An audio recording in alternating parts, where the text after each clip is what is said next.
Hello there. Welcome to the Saroy channel wherever you are in the world, and so much love to each and every one of you. I just love good stories, and this is an excellent story, and we're learning about an incredible mystery. The pieces of something that happened in 1982 are beginning to fit together like a jigsaw puzzle. Don't forget to subscribe to the channel, click the notification bell and the thumbs up, and let's continue with tonight's story.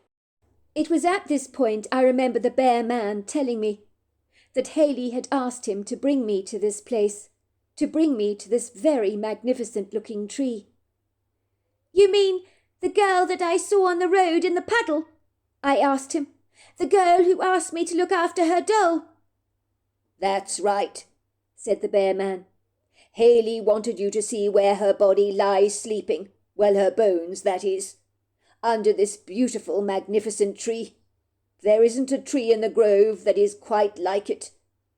"But why is she here?" I asked, looking befuddled. "Because a very bad man, a long time ago, buried her body in a shallow grave that was covered with pitiful leaves. The coyotes and wild animals would have dragged her away to eat, so my father intervened. He removed her body and brought it to be buried here. He wanted her to be buried under this magnificent tree, and she wanted to be buried here too. So this is where her bones lie, and she loves this very special tree."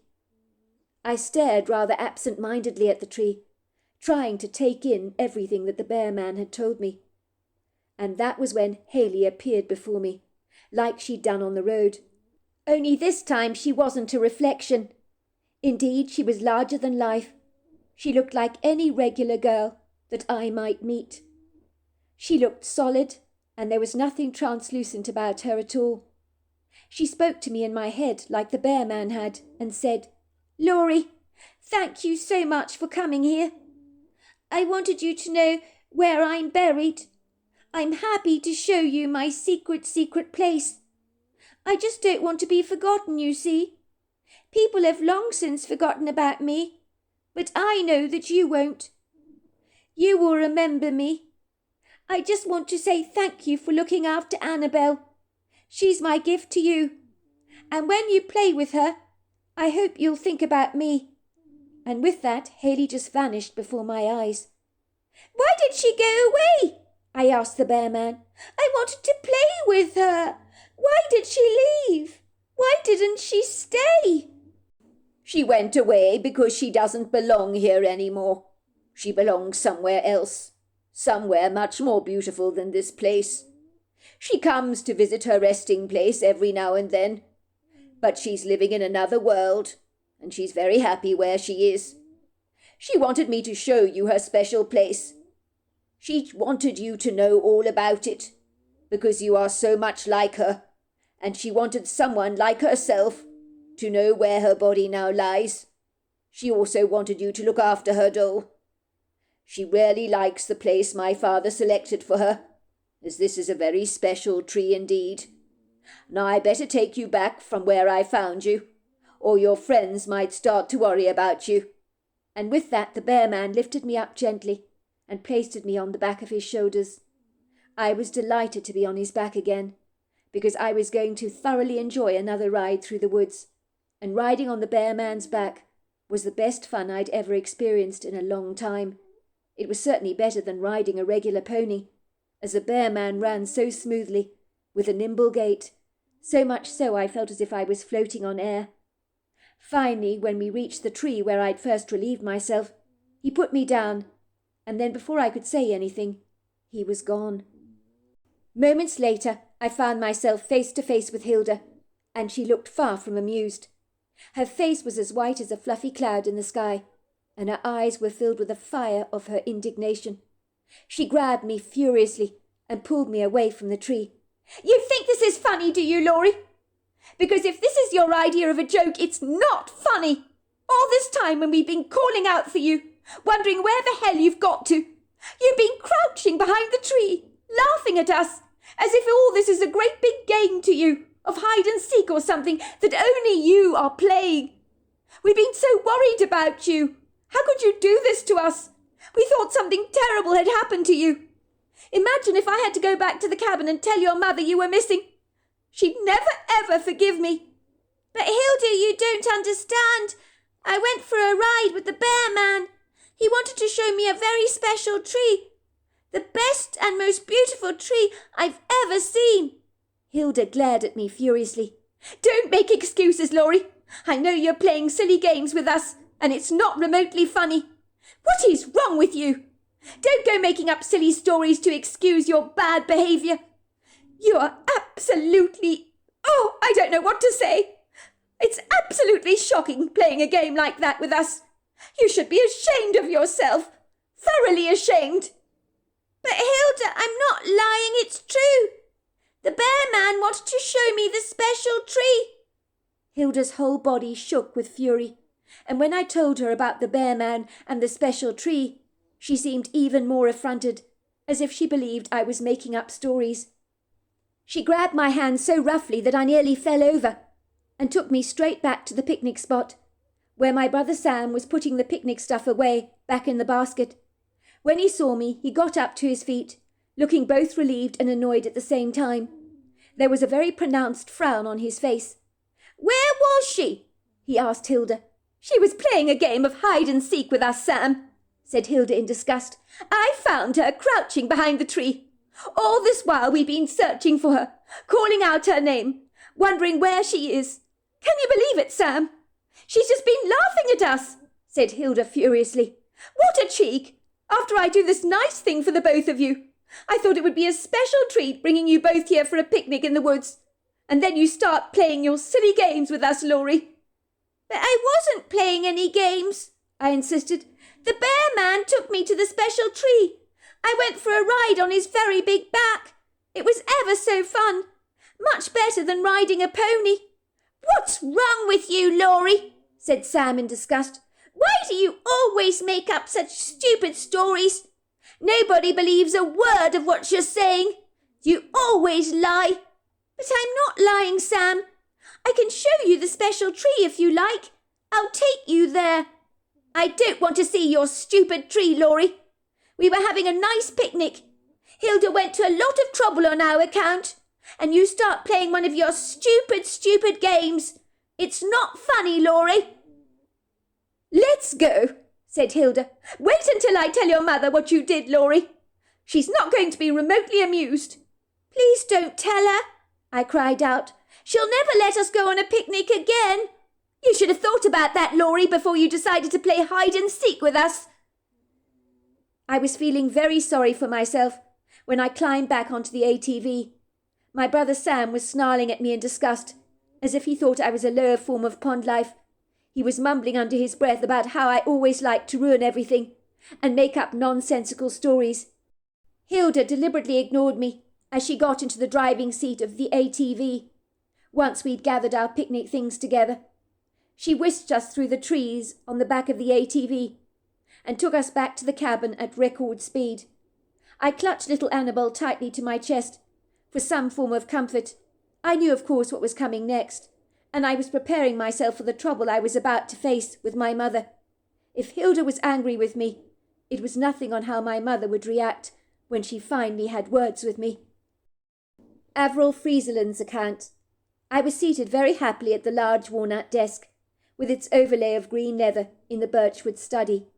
My eyes were pinned on my computer, while Jellicoe lay across my feet, like the most wonderful leg warmer. Jellicoe was devoted to me, following me everywhere I went, and I considered him to be a very reliable writing companion. I began to tap away at the computer, rather like a music composer seated at the piano, creating a brand new tune. I'm glad to say the words of my story had begun to flow so seamlessly, as if I was creating a masterpiece of note. It would seem ever since my 6-year-old daughter Laurie had discovered that god-awful-looking doll lying in the middle of a sequestered country road, when the rain was coming down in sheets. Little did I know that the ugly doll that I had encouraged her to abandon would actually be the trigger that it would inspire me to write again. And I knew that this story I was going to write would be the best on record. Hilda was taking care of my children's needs, cleaning and cooking for me. She seemed to believe that the doll Laurie had found was exactly the same doll that belonged to the missing girl Hayley MacDonald, whose uncle claimed to have killed her and disposed of her body in a shallow grave in 1982. Although the young girl's body was never found, the police knew unequivocally that the uncle was guilty of this duplicitous crime, and he was locked away in prison for life. When Hilda had shown me the newspaper article, I had been firing on all cylinders, as if shooting stars were lighting up my imagination and sparking off a plethora of new ideas that I had gladly welcomed. I was feeling extremely satisfied with the trajectory of my story. It would seem my mother had been absolutely right. Coming here to the Birchwood cabin had awoken the dormant creativity inside me, like a massive bear finally waking up after a long hibernation. I did, of course, feel extremely bad that my husband was back at home in Toronto, left to his own devices, where he had to fend for himself. I had learnt that to relieve his boredom in our absence, he had industriously even repainted our rusty old postbox, which had to be a good thing. He said he was missing us terribly, but I knew our being apart from each other was actually healthy for our relationship, for it made us appreciate each other all the more. I was enjoying spending time in the countryside, being swaddled by the fabulous views of the natural world. The serene quietness and the crisp air gave me plenty of time to reflect on my work. Jellicoe was enjoying his morning walks in the woodgrove, and would bound after anything that moved, from rabbits to squirrels and even the occasional deer. It was as I was sitting comfortably at my computer, I heard the familiar sound of the ATV rolling back to the cabin, far earlier than I expected. This was a surprise to me because I thought my children would be thoroughly enjoying spending the rest of the afternoon at the woodgrove, sitting by the beautiful gurgling stream, and playing happily by the water. The ATV was being parked next to my white Hyundai in the carport. I could hear my son Sam's shrill voice. He was saying something disparaging about his sister Laurie, although what he was saying I couldn't be sure. Jellicoe sat up on his haunches excitedly and began to bark, thumping his tail on the ground, as he always liked it when my kids returned to the cabin. "That's right, they're back, Jellicoe. Sooner than I thought they'd be. I hope they enjoyed their picnic in the woods." I glanced out of the window briefly and observed Hilda marching ahead of my children. She looked incredibly angry, almost as if her feathers had been badly ruffled. I remember inwardly groaning. I knew my kids had done something to upset her. Sam was scrambling behind Hilda, carrying the picnic basket in his hands, and he looked exceedingly annoyed, as if something had really irked him.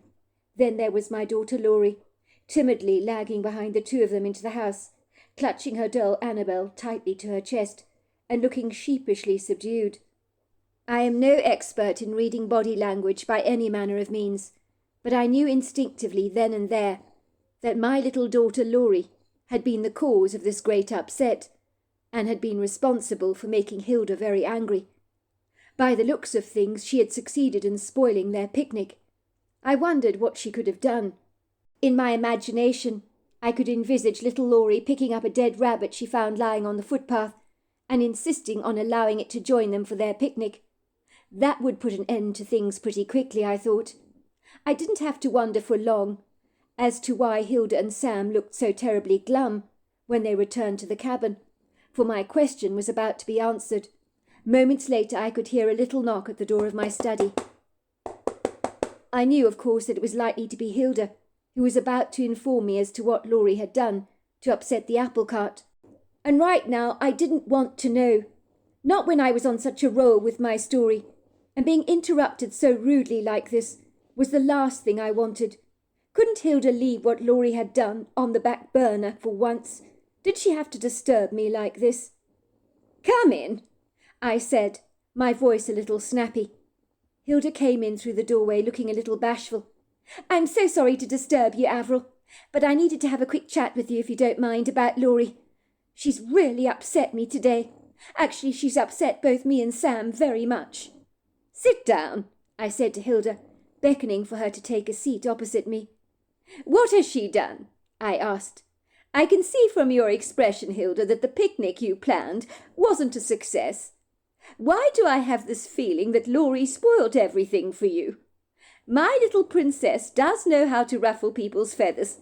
She does it to me all the time, I can assure you." "Well, it would have been a success if Laurie didn't ruin it all for us. Why did she have to spoil everything, Avril?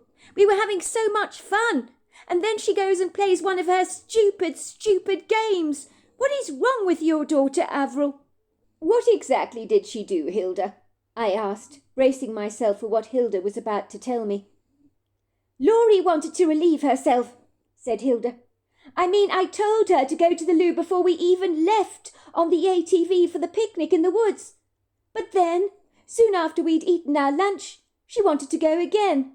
What is wrong with your daughter's bladder? Why does she need to keep going to the loo all the time? I've never seen anything like it before." I sighed. "I'm very sorry, Hilda. She's always been like that. Oh, don't tell me. She didn't relieve herself over the picnic blanket. Please, God, no," I said. "No, you can relax, Avril. It wasn't exactly like that.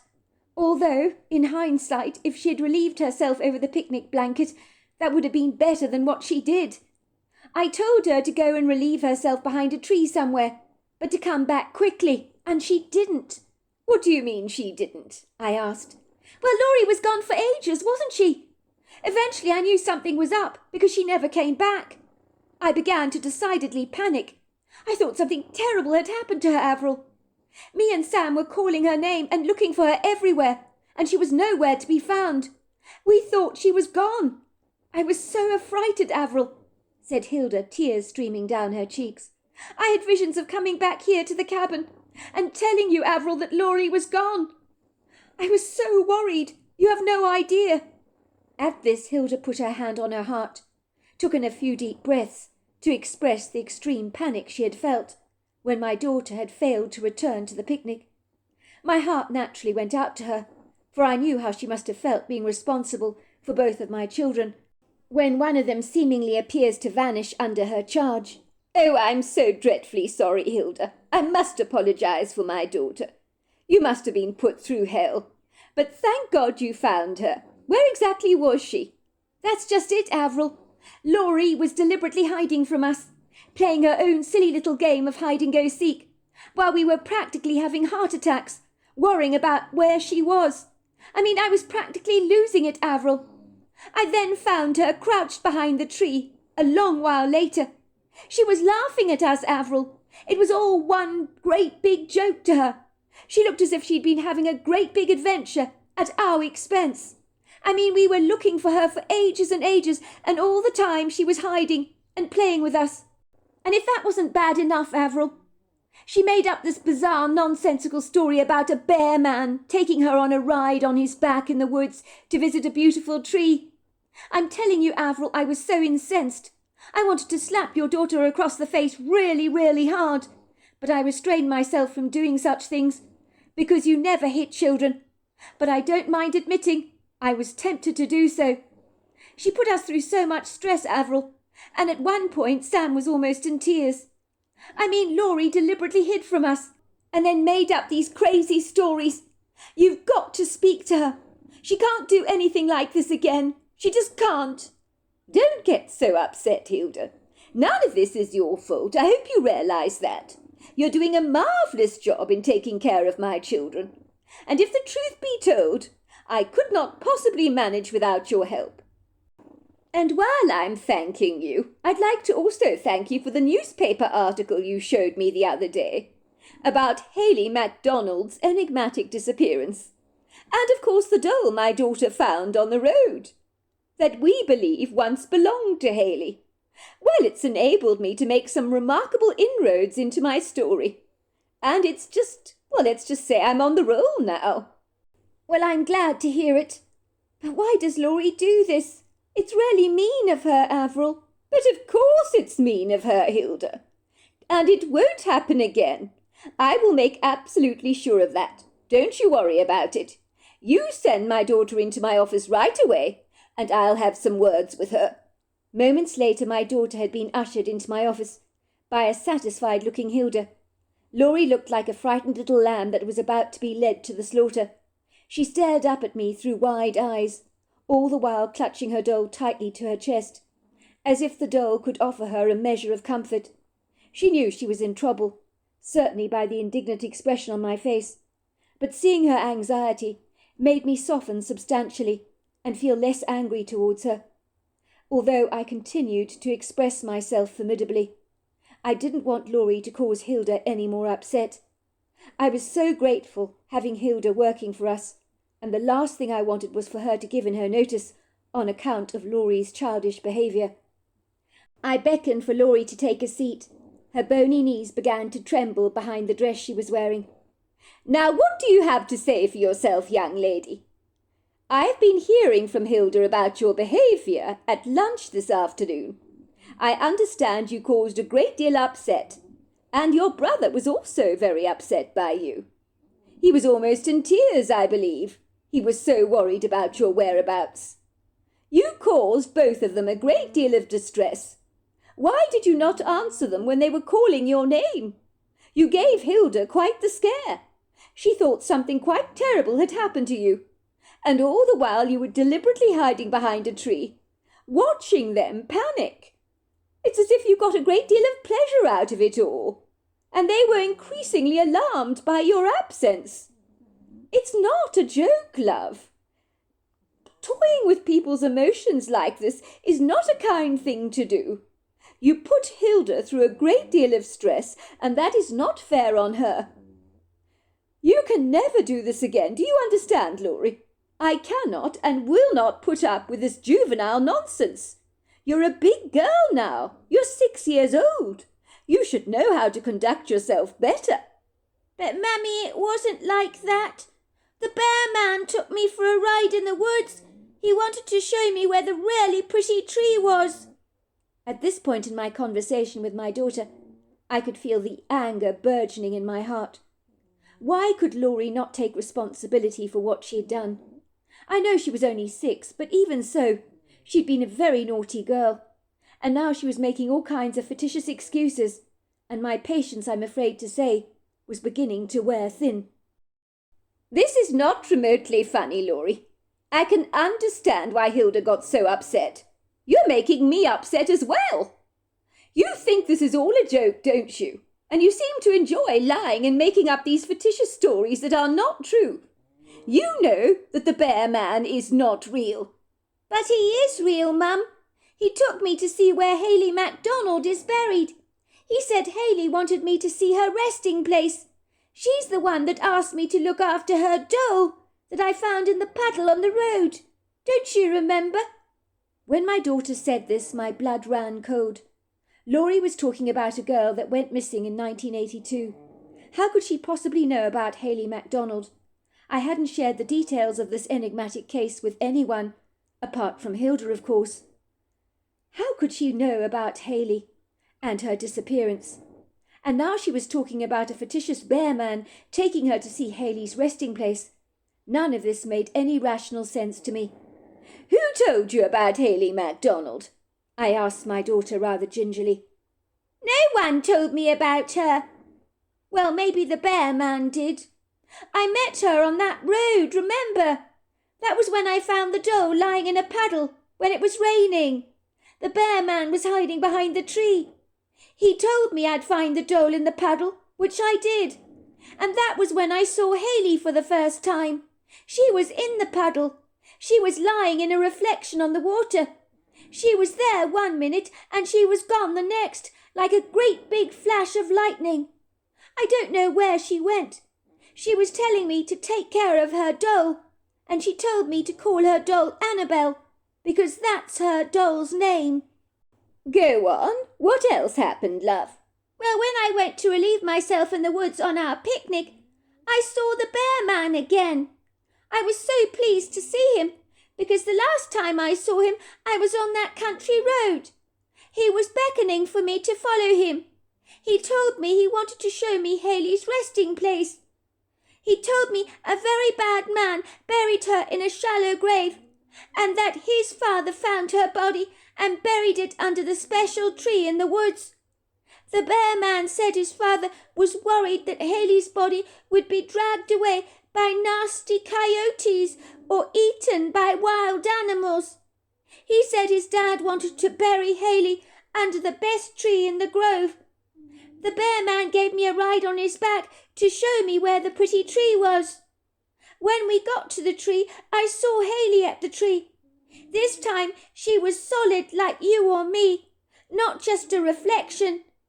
I was so happy to see her, Mummy, because I could have a friend my age to play with, like at kindergarten. The bear man told me that Haley couldn't stay with me, 'cause she had to do things in the other world, and that she was very happy where she was. Haley told me she wanted me to keep her doll and look after it. She said when I play with her doll, that I would be able to think of her. She said she wanted to show me her resting place, because she never wanted to be forgotten, but she likes being under that special tree. The bear man says her bones are there, but he said her, what was it? Oh, yeah, astral body, that's right. He said her astral body is in another world. Mummy, the bear man told me we have two bodies, like a Russian doll does. One is in the other. He says when we leave one body, we have another body, but the second body, he says, does not belong to this world. It belongs to another place, you see. Who is this bear man? I asked my daughter, wondering where a bear man could possibly be fitting into this rather bizarre, nonsensical story. But how could I possibly doubt what my daughter Laurie was telling me, given she knew nothing about Haley MacDonald, whose body was buried in a shallow grave by her Uncle Victor, who had killed her and then disposed of her body. My daughter claimed to know where Haley's bones could be found. I was dumbfounded by this revelation and didn't know what to make of it. My anger had subsided, as I knew my daughter was telling me the truth. How could she have possibly known about Haley MacDonald, who had a doll called Annabel that looked identical to hers? How could she know that Haley had been killed by a bad man, who was of course her Uncle Victor, and buried in a shallow grave? My daughter claimed the bear man's father had taken the body of little Haley and buried it under a magnificent tree in the wood grove, for he didn't want her remains to be dragged off and eaten by coyotes, and even in the article it did suggest that the police believed that her body had been eaten by wild animals. Looking at my daughter and the earnest expression on her face, I found myself believing every word of her story, although I had no comprehension who the bear man was. If my daughter claimed to have physically seen Haley's ghost, then maybe the bear man was my daughter's spiritual guide or something. I knew Laurie was impressionable. She was only 6 years old, and young children can often see into the spiritual realm. So maybe she'd seen things that others failed to see. Maybe Haley had a special psychic gift. I do recall when Haley was on that sequestered country road, she seemed rather fascinated by the puddle in the middle of the road. You believe me, Mummy, do you? She asked me in a low whisper. I promise you I'm telling the truth. Cross my heart. I believe you, I told my daughter. I opened my drawer to pull out a newspaper article, the one that Hilda had given me. I pointed to the girl in the picture. Do you know who this girl is? I asked my daughter. Laurie's face lit up. That's Haley MacDonald, and that's Annabel. She's holding the doll that she gave me in the photograph. She loves Annabel so much. She wants me to keep her. She says when I play with Annabel, she wants me to remember her. She doesn't want to be forgotten, you see. Well, you're right about this, Laurie, I told her. The girl in the photograph goes by the name of Haley MacDonald. One day in 1982, while playing out on her bicycle, a very bad man hurt her. The man was her Uncle Victor. Anyway, to cut a long story short, Victor was locked away, put in prison, and he died there. But he admitted to what he'd done. It would seem he was very remorseful for the fact that he had hurt little Haley, and confessed immediately to the crime. Of course, he cooperated with the police at the time and took them to the shallow grave, where he'd buried her. But Haley was no longer in that grave. The police naturally thought wild animals must have dragged her body away. A search was conducted of the entire area, in the hope that the remains of Haley's body would be found, like a gnawed bone or something like that. I gather they even brought cadaver dogs along to search for the girl's remains. But sadly the trail went completely cold. What are cadaver dogs, Mummy? asked Laurie.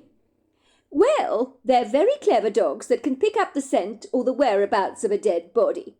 Most dogs have a very marvellous sense of smell, unlike us human beings. Anyway, cadaver dogs were given some of Laurie's scent, and they followed the scent to the shallow grave, where they did find a pink fluffy cardigan of Hayley MacDonald's, that the mother said had belonged to her daughter. I gather when she found the cardigan, she burst into tears. I think she realised then and there that her daughter was truly gone, and it broke the poor woman's heart. But Mrs. MacDonald shouldn't be sad, because Hayley's still alive. She's in her other body, her new body. The bear man says she has a body called an astral body. He says we have two bodies that fit into each other like a Russian doll. And when we leave our normal body behind, we have another body. But that body can't live in this world. It can only live in another world. The bear man told me Hayley likes to visit the tree all the time where she's buried. But he said most people wouldn't be able to see Hayley. He says I've got a very special gift, because I can see things that others can't see. You think our dog Malaga visits the tree where we buried her at home, do you? Because I think it would be nice if he visits his body under the tree. I'm sure Malaga visits his resting place, I assured my daughter. For one thing, he wants to keep an eye on you, does he not? Now I want you to do something for me, love, I said to my daughter. Will you take me to this pretty tree tomorrow? You want to see Hayley's special place? asked my daughter, looking decidedly pleased. But of course I do. I'm very keen to see it. I had in mind I'd take a trowel with me and dig up the area, and when I found Hayley's bones, I would notify the police so that the MacDonalds who lived in Scotland could be notified that their long-lost daughter's remains had been found. My daughter looked at me with wide eyes. The bear man took me to the tree, but what if I can't find it? Well, we can try our very best, can't we? Do you think you can remember what the tree looks like? At this, my daughter's face brightened. I'll never forget that tree, Mummy. It's the most beautiful tree I've ever seen. The following morning I informed Hilda that I was taking Laurie on the ATV into the woods, for we had something we needed to do as mother and daughter together. I didn't go into detail about the true nature of our spontaneous little trip. I want you to look after Sam and Jellicoe for me, I told Hilda. But why, Avril? Why are you taking Laurie into the woods? Please don't tell me you believe her story about the bear man and the pretty tree. You're the last person I'd ever believe would be duped by her own daughter like this. Did you even bother to scold her yesterday for wandering off in the way she did and causing us so much stress? I noticed when Laurie came out of your office yesterday, she didn't look like someone who had been told off for misbehaving badly. On the contrary, she looked heartily relieved, as if she'd escaped a scolding. Look, Hilda, let's not go there, shall we? I mean, honestly, I don't want to cry over spilt milk. Just let me do this one thing, will you? Just so you know. I do have my reasons, and they're very good. Hilda sighed. All right, I'll look after Jellicoe and Sam for you. But why do I have this funny feeling, Avril, that you're hiding something from me? I don't know what you're talking about, Hilda. I'm not hiding anything from you. I just want to take my daughter for a ride on the ATV in the woods. Is that all right with you? Hilda nodded, and I made absolutely certain that she hadn't seen me sneak a shovel onto the back of the ATV, because she'd be wondering what I was going to do with it. If my daughter could point out the tree to me, then maybe I could dig up the little girl's remains and lead the police to the missing girl's corpse, although I didn't know what wild story I would spin, and how I would explain how I randomly came upon the deceased corpse of the young girl. I decided I might pretend that Jellicoe had not been able to stop digging the ground, and being curious as to what it was that had grabbed my dog's undivided interest, I had dug up the ground, only to uncover the bones lying entrenched in the soil. It seemed like a credible story, if not a little far-fetched. There was no way in hell that I was going to inform the police that a ghost and a bear man had led my daughter to the gravesite. I didn't want anyone to think I was as mad as a March hare. I was hoping that my daughter would be able to lead me to the mysterious tree. But as we drove through the woodgrove, Laurie kept telling me she recognised nothing, and that she would recognise the tree at once if she were to see it. The journey through the woodgrove was frustrating, to say the very least, and I was about to give up when Laurie cried out, "Mummy! Mummy, that's the tree! It's over there! That's the tree!" When I laid eyes on this spectacular tree, I knew it was the most beautiful tree that I had ever beheld. It even put a Californian redwood tree into the shade. "I can see why you found this tree so special, love," I told my daughter. "It's a very special tree." Laurie watched me picking up my shovel and walking over to the tree.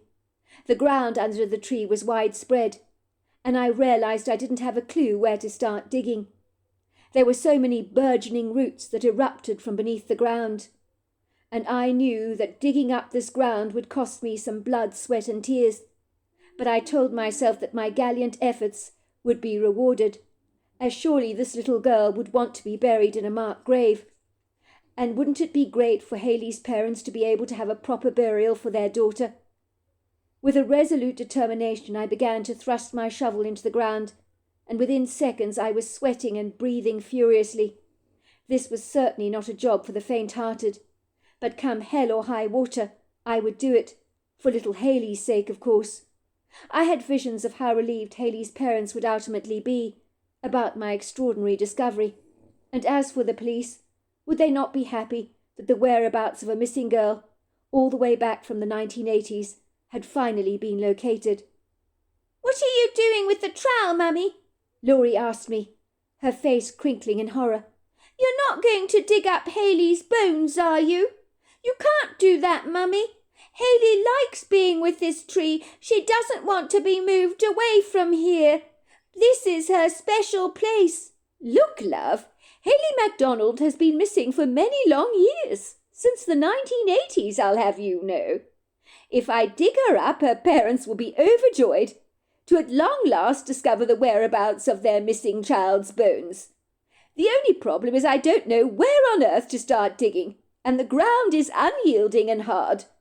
As I began to dig up the ground, I heaved and grunted. My daughter sat under the tree with her legs crossed. She was clutching Annabel to her chest. She watched me dig with a big frown on her face. She kept saying, "Hayley won't be happy, Mummy, that you're messing up her special tree." I ignored my daughter's protests, for I was determined to find the bones of little Hayley MacDonald. But was I looking for a needle in a haystack? I rather suspected I was, and there were no guarantees, of course, that her bones would ever be recovered. All of a sudden I had this overwhelming sense that I was not alone, and that was when I heard a little girl's voice in my head telling me not to mess up her special tree. But I willfully ignored the voice and told myself I had imagined it. But the little voice was persistent, and it wasn't Laurie's voice. It had said to me, "Please don't move my bones. I want to stay here." I continued to dig, but my strength was waning. The more I dug, the more resistant the ground became, and the burgeoning roots that spread out beneath the earth were fighting against me, and my best efforts were pitiful. I was beginning to seriously wish my husband was here. He might have made light work of this digging. All of a sudden I could feel a presence, a sizable presence, and I knew that someone was there, but I saw nothing. To tell you the truth, the experience gave me the chills, and that was when I saw him. I was so stunned by what I was observing that the trowel I was carrying simply slipped out of my hand like butter. I was far too shocked to scream or cry out, because in truth I couldn't believe what I was seeing. Standing there only feet away from me was a strapping male Bigfoot. I thought I had to be dreaming, until my little girl ran up to the Bigfoot and threw her arms around him and said, "Mammy, this is the bear man I was telling you about." She then turned around to the bear man and said, "Can I have a ride on your back again, like last time?" The bear man looked at my daughter and shook his head, as if he understood perfectly her every word, but his focus was intent on me. I could see his piercing dark eyes were drilling through me, and he didn't look remotely happy. He shook his head, and ambled over towards me. At this point I was so terrified I thought I was going to faint and collapse on the ground. But he took no notice of me and picked up my trowel. He then turned around to look at me, and in my head I heard the words, in a very masculine, stern voice, saying, "Do not desecrate a place of rest." I stared at him, and in my mind my thoughts were a jumble, but it was as if the Bigfoot could read them, because I heard him say, "Hayley is happy to be buried by her special tree. She does not want you or need you to remove her bones. She wants to stay here. She's with her parents in the other world, for they also have crossed over to the other side. So why do you want to do this very bad thing? It's not right to disturb the bones of the sleeping." The Bigfoot threw my trowel into the underbrush, nodded at my daughter, and finally glided away. And that was me firmly put in my place. "I told you, Mummy," said my daughter Laurie. "Hayley likes her special tree. She doesn't want to be disturbed." "Well, we better not disturb her then," I said, guiding my daughter Laurie back to the ATV and driving straight back to the birchwood cabin, unable to get my head around what had just transpired, but delighted that this outlandish event had inspired my imagination. And it certainly did, because the next book I wrote at the birchwood cabin became an international bestseller, and I credit its outstanding success to a little doll lying in a puddle on a country road, a ghost child called Hayley, and a bear man whom I now realize was a Herculean-sized Bigfoot who seemed to have an understanding of the unseen realm. I was to find out later that Hayley's parents had indeed passed away, and so if Hayley wanted to remain under the tree, I would honour her wishes. I did go back to the tree on the anniversary of Hayley's death every year to lay flowers on the ground, as I wanted the little girl to realize that she was not forgotten. And all these years later, my daughter still has Hayley's special doll. So there you are. That's my story. Wow, what an incredible story. Until next time, goodbye and good night.